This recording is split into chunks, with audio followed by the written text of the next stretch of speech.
Today, we're going to take a look at moving on from chapter 3 to chapter 4.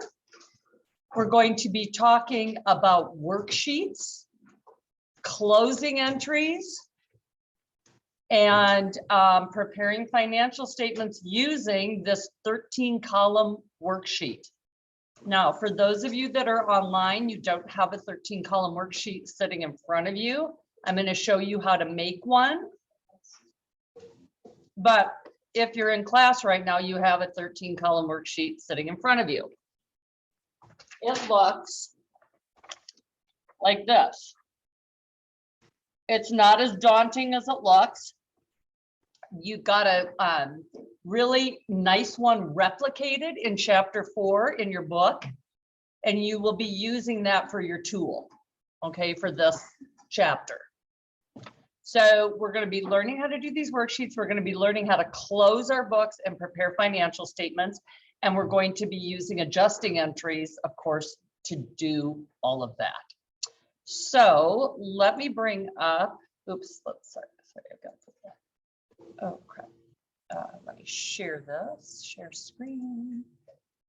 And then we will bring up the PowerPoints. And we will use this to go through chapter 4 and get started. I would like you to set up a journal in front of you, 5 columns, date, description, posting reference, debit and credit. And we're going to learn how to do closing entries. This is hopefully the chapter where everything's like, aha, I understand how this is all magically coming together. Okay.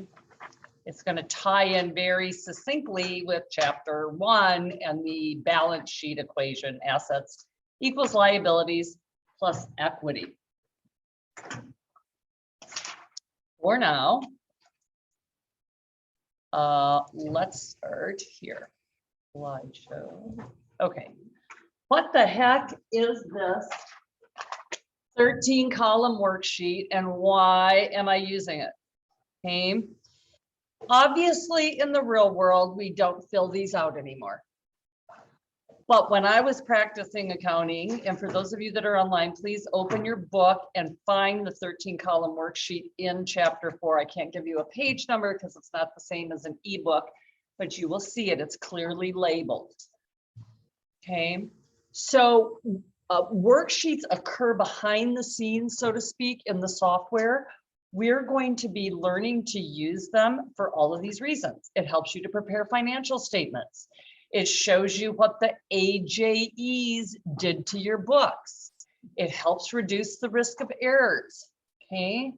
Now, these are a lot of transposing numbers. You're probably not going to love them. Always use a pencil. Okay. Never use a pen because you're going to have lots of erasing probably. And hopefully you feel convinced that this is going to be a great tool. It's not a required report. It's not a financial statement. It doesn't go anywhere. It's much like using T accounts. It's a tool to get to the end goal of producing financial statements. Okay, here's the 5 steps. Let's see which of these we already know. The first step in a 13-column worksheet is to enter the unadjusted trial balance. So say I'm at the end of February. Where do I get the numbers for the unadjusted trial balance? First off, describe that. Can anybody describe for me what that is?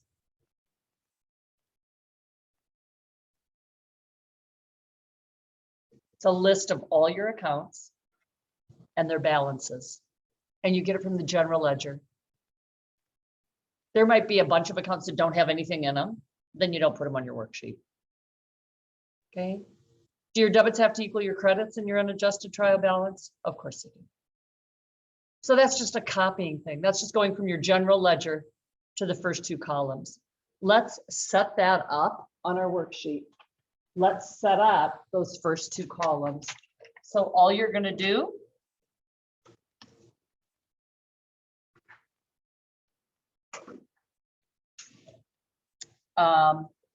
is, you don't know the name of the company yet, but let's, in these first 2 columns right here, you're going to put a little debit and a little credit at the top of the columns.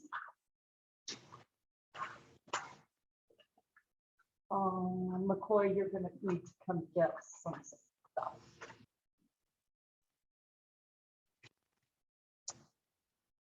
Debit and credit. And 2 of those big long white worksheets. 1 of these, and then somewhere the quizzes are floating around. Okay. And then just write in unadjusted trial balance.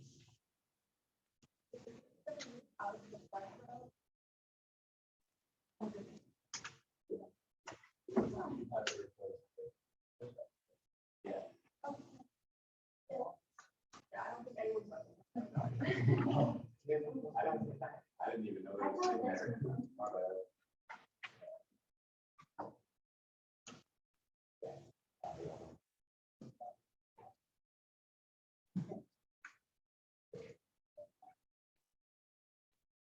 Okay, so unadjusted trial balance, debit column and credit column. And we're going to enter all the numbers as we get the accounts. Okay, we don't have anything yet, so that's not going to be very helpful. Okay, then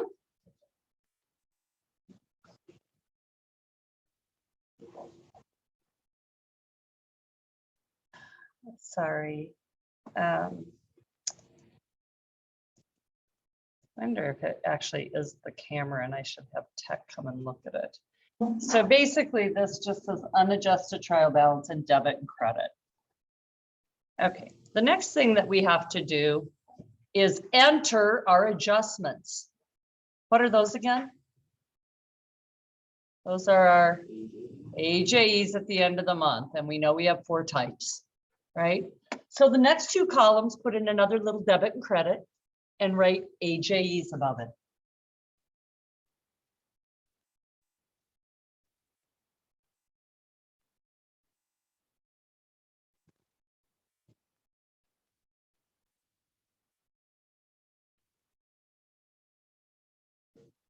These are going to be just our regular old month-end AJEs, and obviously the debits have to equal the credits.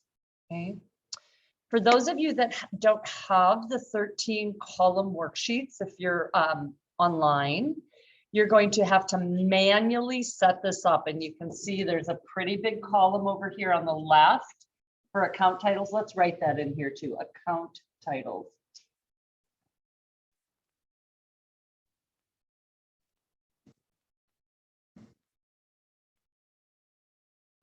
And then you're going to have 2, 4, you're going to have 10 columns that follow it. Okay, here's 2, here's 4, and then we've got some more we've got to complete. Now, the next step is to prepare an adjusted trial balance. Where do you think that's going to come from? It's the first 2 columns plus this, minus the second 2 columns, right? My unadjusted trial balance plus or minus my adjustments. This is just math, and you're going to carry it across to your adjusted trial balance columns, which are going to, of course, be here, debit and credit, and it says adjusted TB or trial balance.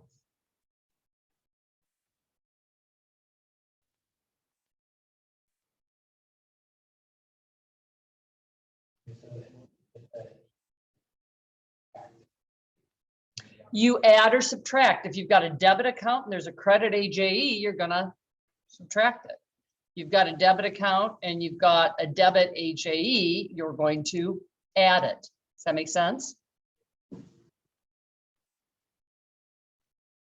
I still am mystified about how that one day was just magic. Okay, so these first 6 columns, there's nothing new here. You're just pulling your balances from your general ledger, you're doing your AJs, and you're adding or subtracting to get to your adjusted trial balance.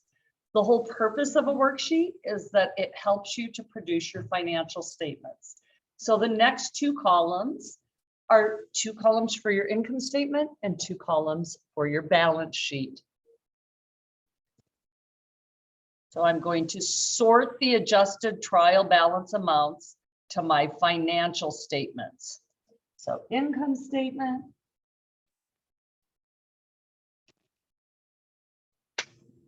debit, credit, and balance sheet. Debit, credit. Okay. And then you need a really sharp pencil and a good eye. Go ahead, Cotton. Oh, sorry, what were the blocks 5 and 6? That's an adjusted trial balance. So you've got 2 columns for unadjusted trial balance, 2 columns for your HAEs, 2 columns, and this is again replicated in your book. 2 columns for adjusted trial balance, and then when we get those numbers and they all tie out, we're going to pull the accounts over to the income statement or the balance sheet columns based upon what financial statement they end up in. Okay. And then the last thing we're going to do is total our columns and make sure that our income or loss balances out our balance sheet. What the heck am I saying? Well, if you remember, if anybody can help me, what is the model for the balance sheet? Assets equals liabilities plus equity. What's the model for equity again? Beginning balance plus investments plus or minus income or loss minus drawing. Very good. Equals ending balance. So somewhere in there, we've got to get our net income, right? Which is revenues minus expenses into our capital account, don't we? Okay. And that's what we're going to be showing on the worksheet. And that's what we're going to be using closing entries for. Okay. Here's an example of a worksheet. It's Exhibit 4-1. It's in your book. I'm not going to go over this slide per se, other than because it's not really readable because it's so small. But I do want to just show you, obviously, your unadjusted trial balance, debits equal credits. Obviously, your AJEs, debits equal credits. Obviously, when you pull them over to the adjusted trial balance, debits equal credits. And then I'm pulling account by account. Where do I think this goes? Cash goes to the balance sheet. Revenue goes to the P&L, et cetera, et cetera. Okay. All right, closing entries. What the heck are those? This is a pretty critical concept, so stick with me here. Closing entries set all of your temporary accounts to 0 and open them up to start the next month. What are your temporary accounts? Revenues, expenses, and drawing. Those are the only accounts you close. Let's say that again. In other words, bring them to 0. Closing process, because where does revenue, expense, and drawing all end up? We just said it when we did the equity model. What account do all of those things end up? They end up in capital. Yes, your net income ends up in capital. Your drawing ends up in capital, right? Your investments just went straight into it, so you don't have to close that. So if you've wondered all along, how does net income get into capital? This is how it does it. It's through closing. So first and foremost, we have to figure out, what do I close? I only close revenue accounts and expense accounts and drawing. Nothing else. You're not zeroing out your cash or zeroing out your AP, right? Nothing else gets touched. So I'm going to journalize them and I'm going to post them. And then I'm going to, at the very end of the period, have a post-closing trial balance, which is only balance sheet accounts, because there's no balance left in revenues or expenses because you've closed them. How do you imagine you're going to get a revenue account to 0? Are you going to debit it or credit it? Go ahead. You've got to debit it. Revenues have credit type accounts. How do you get them to 0? You debit them. That should feel really weird. What the heck am I doing? Debiting a revenue account. I'm closing it. I'm pulling it to 0. How do you get rid of expense accounts? Debits or credits? Credits, because they have a debit balance. How do you bring them to 0? You got to credit them. How do you bring your drawing account to zero? Debit it or credit it? Credit it because it has a debit type balance. All right, excellent. Now, let's see. Just what we just said. Here's the 4 steps. Yes, you got to know these. Number 1, I close all my revenue accounts to an account called income summary. I'll explain what that is in a second. Let me just go through the list. I close all of my revenue accounts to income summary. Secondly, I close all of my expense accounts to income summary. Even though you don't know what income summary is yet, if you looked in that account after you closed all your revenues and all your expenses to it, what number would you have in there? Your what? Net income or loss, right? All your revenues, all your expenses, that when you offset those, that is net income or loss. So then I close my income summary to owner's capital. And that should make sense because all along we knew that net income was a piece of capital. This is how it physically gets there. And lastly, we close drawing to owner's capital. Let's practice this. These same 4 steps. It's like most everything in accounting. You don't get creative. You know, this doesn't change based on different scenarios. Every time you close, this is what you do. You never touch balance sheet accounts. You only close revenue, expense, and drawing. And they all need to end up in the what account? Capital. Yep, great. All right, so let's do it. I don't like how they show you to do it, so I'm going to show you what I think we should do. And I'm not going to use this. I'm going to use Excel because this is getting on my last nerve. All right, let's take an example. I'm just gonna put up some accounts, okay, and some balances, and then we're gonna look at it. See, what else do I have? Notes payable, and I have Lisa swallowed capital, Lisa swallowed drawing. I have some fee revenue. Let's see up here. Let's also say I've got some unearned revenue. And I've got salary expense, utility expense, and what else do I have? Let's say I've got some interest expense. And yeah, that's what I've got. All right. Yes, of course it would. Thank you.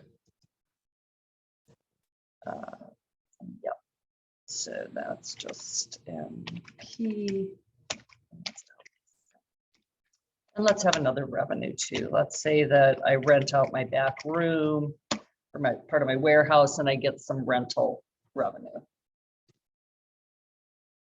Oh, sorry for all the typos. Salaries. Okay, now let's put some numbers in there. What else did I have? Interest expense, because I've got a note. All right. So let's just say for giggles, here's what's going on.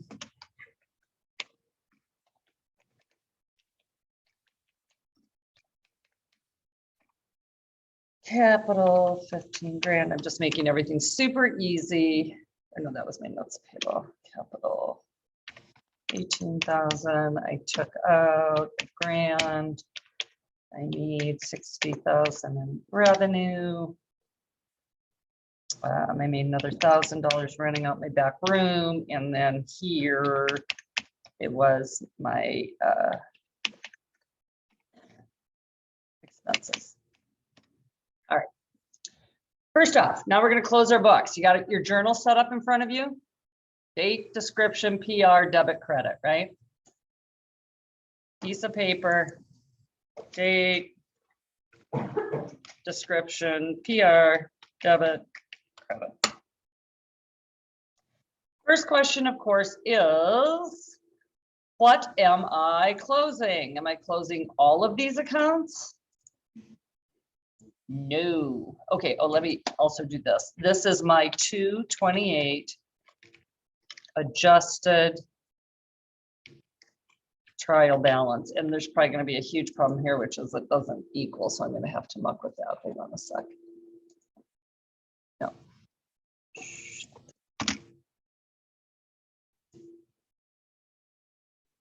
Okay, what am I off by? Oh my gosh, I'm off by $50,000. Oh, now I'm off by $7,500.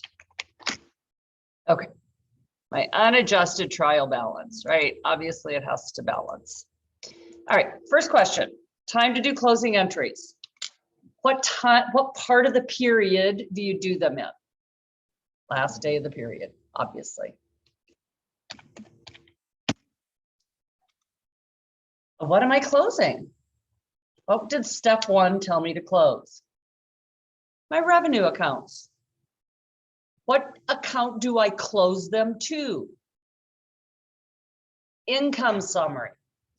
Income summary is the only time you'll ever see income summary is when you're doing close and you use it to put all your revenues and expenses in, and then you shut it down and take it to capital. Okay, so it doesn't have a normal balance. It's not a balance sheet account. It's not a P&L account. It's just a super temporary little thing that you just kind of use to throw all your revenues and expenses in. Okay, so am I debiting or crediting the revenue accounts?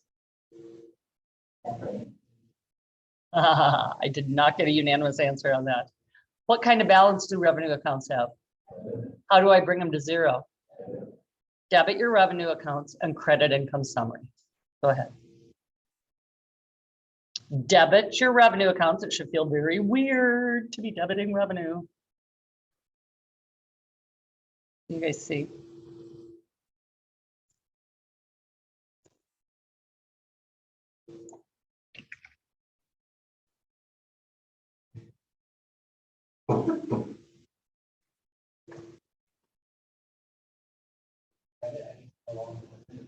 I do. My debits have to equal my credits.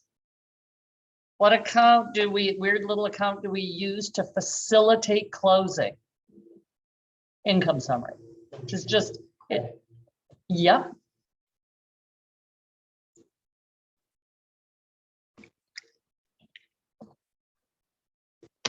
Revenue, revenue, and income summary. 60,000.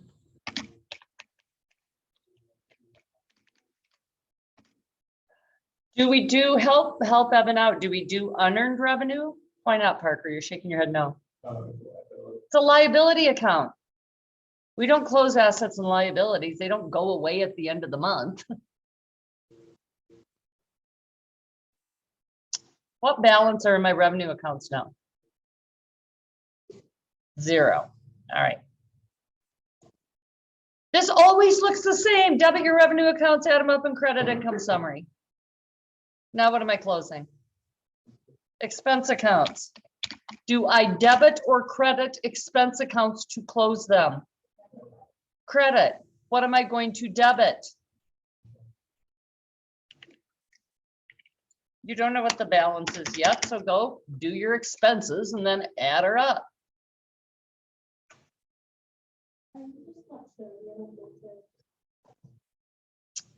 I'm sorry.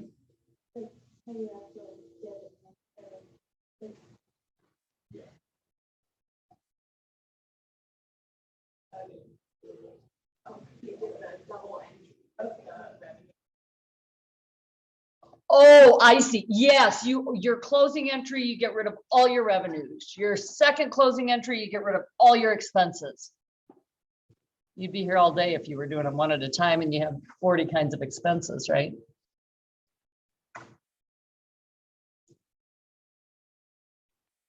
Okay, let's see. Now here, how do I do this? This is a pain in the ass. Okay.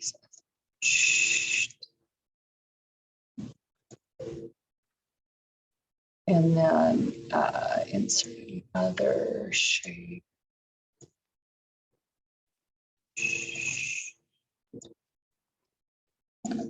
now, okay. All right, so let's see, what do I got here? I've got interest expense,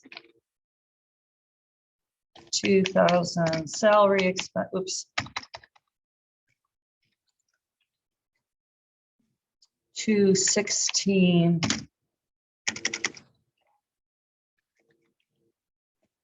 216 and 7, 23, 25,000.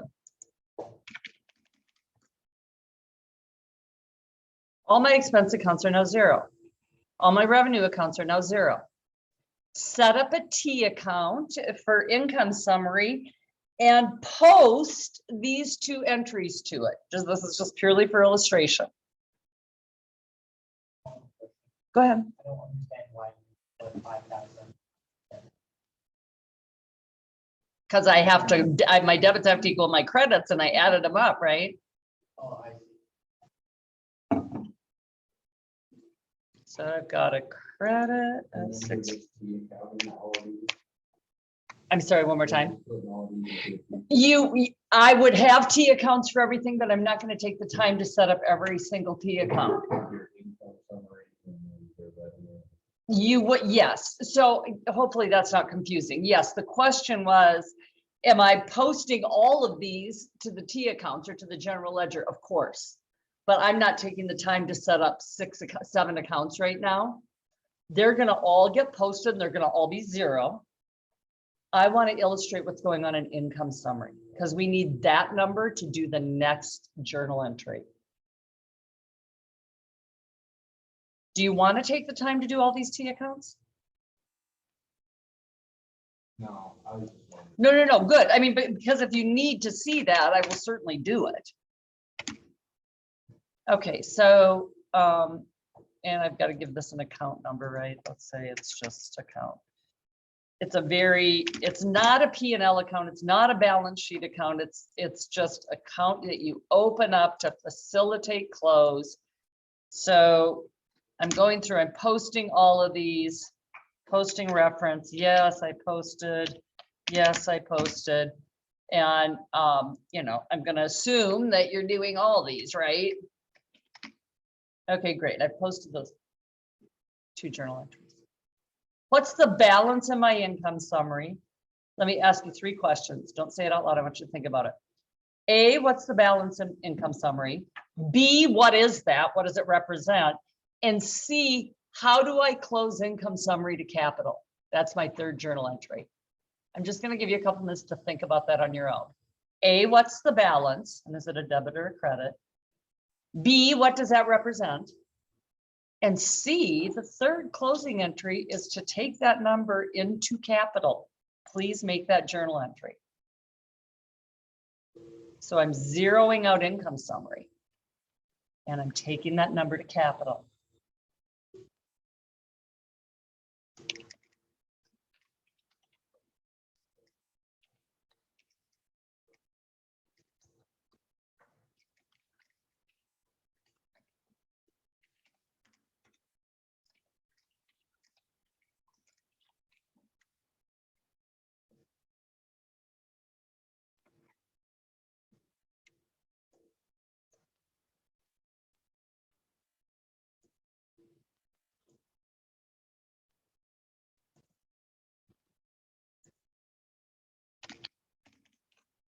That the balance? What is it, Max? What does it represent? What is that number? I'm sorry, go ahead. So it's not, no, it's not a positive or negative. I'm looking for what's the term? Like if you were to tell somebody, hey, that 36,000 bucks is fill in the blank. What is it, Pablo? It's your net income. How do you know that? Because 61 grand's your revenues and 25 grand's your expenses, and revenues minus expenses is net income or loss. Everyone with me?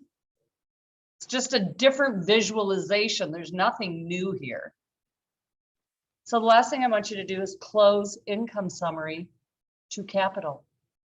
That's your 3rd journal entry. Close income summary to capital.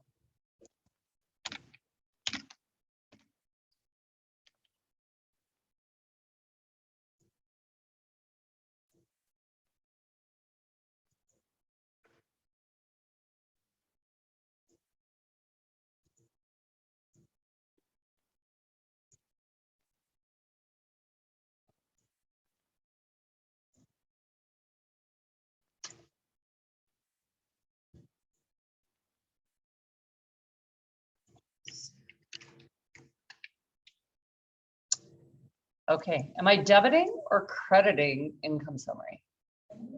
Why? That's a great explanation. Adriana said, well, we've got to. So my question was, how do we get income summary to zero? An obvious answer is, well, it's got a credit balance. How do you bring it to zero? You debit it. But she took it a step further and said, well, then that makes my credit to capital, and income makes capital go up, and capital's a credit type account. So that all makes sense.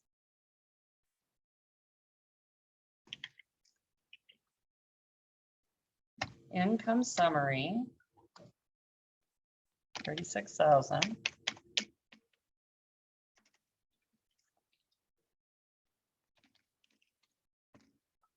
Yay. What's my fourth entry?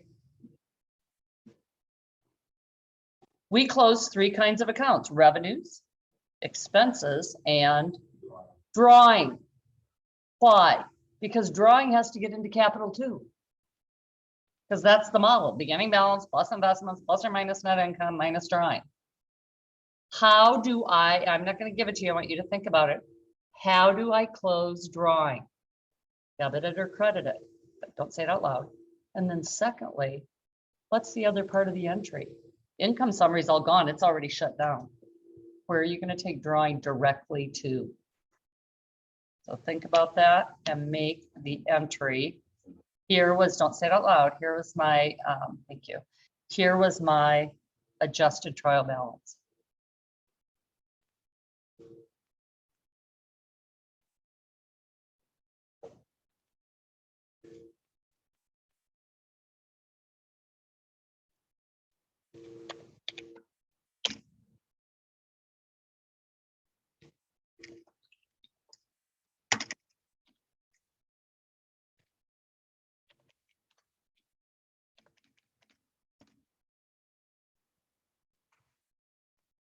This is a very common error that students make.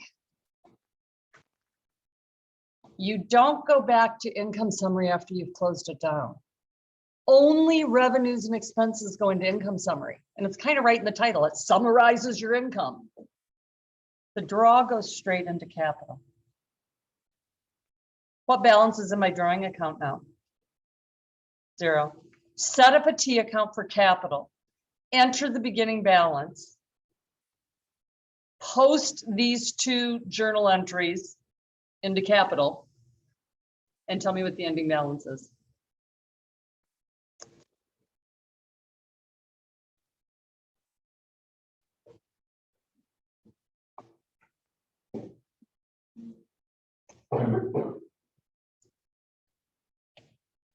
Oh, that's not work.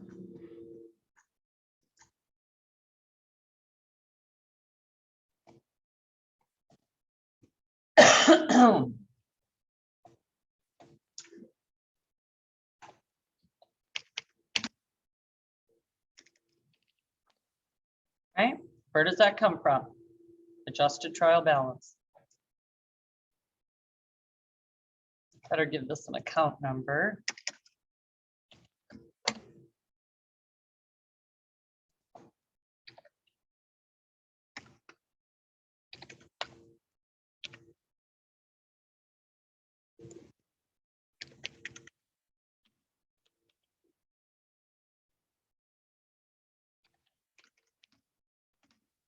And then balance out my capital T account, please. Tell me what my ending balance is.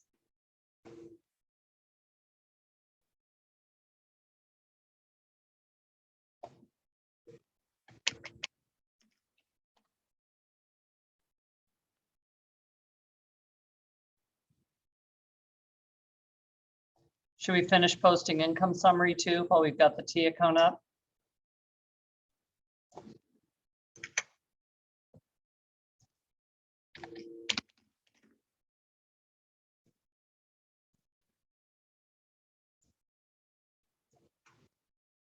What's my balance in income summary now? 0. What's the balance in all my revenue accounts? 0. How about expenses? 0. How about drawing? 0.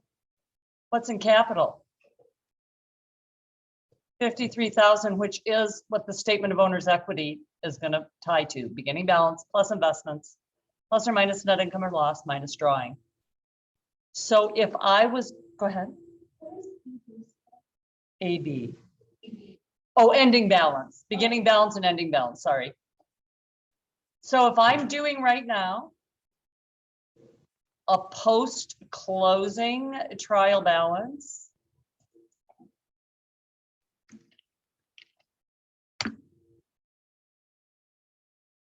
is my cash the same? Is my AR the same? Is my unearned revenue the same? AP, NP, capital? No, my capital is 53,000. What's in my drawing account? 0. What's in my fees revenue? 0. What's in my rent revenue? 0. We don't need to do this, but we're gonna. There's my post-closing trial balance. That's also my balance sheet, essentially. I've got to put it in proper format. Speaking of that, we now need to move on to the concept of classified balance sheet. It was never going to be as easy as we thought it was going to be. Here's what I just illustrated, post-closing trial balance. Here, slideshow, current slide, is what your classified balance sheet looks like. It is no longer okay to just have assets, liabilities, and equity. You have current assets and you have non-current assets. And your non-current assets are split into 3 subcategories. Yes, you need to know this. A current asset is anything that is going to convert, I'm sorry, that you expect to convert to cash within 1 year. A current asset is anything you expect to use up or convert to cash in 1 year. Is cash a current asset? Of course it is, it's already cash. It can't be more liquid. Is AR a current asset? Sure, you're hoping to collect it. Is prepaid insurance a current asset? Depends upon how long it's for. The next 12 months is, but if you've prepaid it for 5 years, it's not, some of it's going to be a non-current asset. So in that case, would you then have your prepaid insurance split? You would. So Courtney asked if we had a really long-term prepaid rent. Would it be split on the balance sheet between current and non-current assets? Yeah, it sure would. I'm going to make a case why this is super important to classify your balance sheet like this in a second. So basically what we know, cash, short-term notes receivable, accounts receivable, interest receivable, what else have we studied that's current asset? Prepaids, if they're going to get used up in the next 12 months. Non-current assets are split into 3 categories. Long-term investments, which that's basically stocks and bonds. It's things that you purchase in the stock market. I'm not going to get too deep into that right now. Plant assets is what we've been calling what? Fixed assets. Building, land, equipment, furniture and fixtures, computers, cars, rail systems, infrastructure. Plant assets. Please. Why are plant assets like non-current? Because you're not going to convert them to cash in a year. You're not going to use them up in a year. Intangible asset is something you can't touch. like a patent or a copyright or mineral rights, trademarks, logos, jingles, social media followers, intangible assets. That's a little above our scope, but you just need to know that these are the three classifications. And liabilities, you split your liabilities into current and non-current. Current liabilities, you anticipate paying off within a year or using them up. Accounts payable is current. Unearned revenues, probably current. What other liabilities have you studied? Short-term notes payable. So, okay, the question was depreciation. Where on here does depreciation expense go on here, or accumulated depreciation? Accumulated depreciation, because depreciation expense is an expense. And we're talking about the balance sheet. Where does accumulated depreciation go in this picture that's on the screen right now? It goes under plant assets, car, minus accumulated depreciation car. Building, minus accumulated depreciation building. Land, wait, do I depreciate land? No. Okay, so that's all. So all of a sudden the balance sheet is quite a bit much more complicated.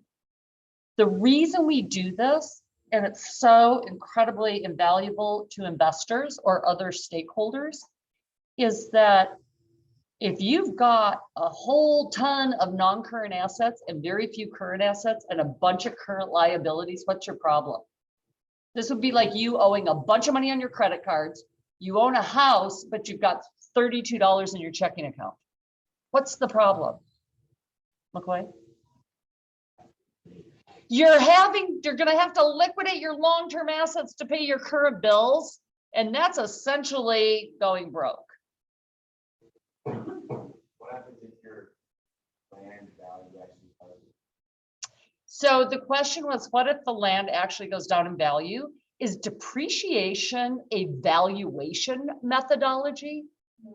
No, depreciation doesn't have anything to do with value, does it? It has to do with what? Yes, ma'am. Allocating cost over a period of time. I just bought a $3 million building. It's going to benefit me for 50 years. I need to write that thing off month by month by month over 50 years to expense in compliance with the matching principle. See how this all rolls back to like day one? Yes, no, Adriana? Or are we going over ratios in here? We did ratio in the first chapter. We did, oh my God, what did we do in the first chapter? We did the ratio. But like the thing you use to find, you know what I'm talking about, right? Yes, I do know what you're talking about. There could be a lot of things and I don't know what I'm saying. No, okay, so the question was, are we going over ratios? Okay, this is, I will tell you, this is the only introductory accounting book I've ever worked with that does ratio analysis. Ratio analysis is when, once we've got everything done, now we start to run metrics on our financial statements to make sense of our business. Oh my God, we're getting to the point where we might have to liquidate long-term assets to pay current bills. Or, oh my God, people are not paying my accounts receivable. They're sitting out there for 200 days. Can't live with this when my terms are 15, right? So you run ratios to analyze your financials. So yes, we are going to be doing ratios, and thank you for reminding me. We didn't have one in chapter 1. We did in chapter 2, we did return on investment, ROI. And we didn't do a chapter 3 ratio. I don't think there was one. But we will do the chapter 4 ratios. Thank you. Okay. Here's an example. Wow. Okay, look at all my current assets. And you got to total them and you got to label it. Total current assets. And then you got to list out all your long-term investments. And you got to total them and label it. Equipment, less accumulated depreciation, land, et cetera, et cetera. You can read this as well as I can. So you need to know how to do this. This is now what the expectation is on a balance sheet. All right. I am going to save the fun of the worksheet for Monday. So for those of you that are online, you can say goodbye now. For those of you that are here in class,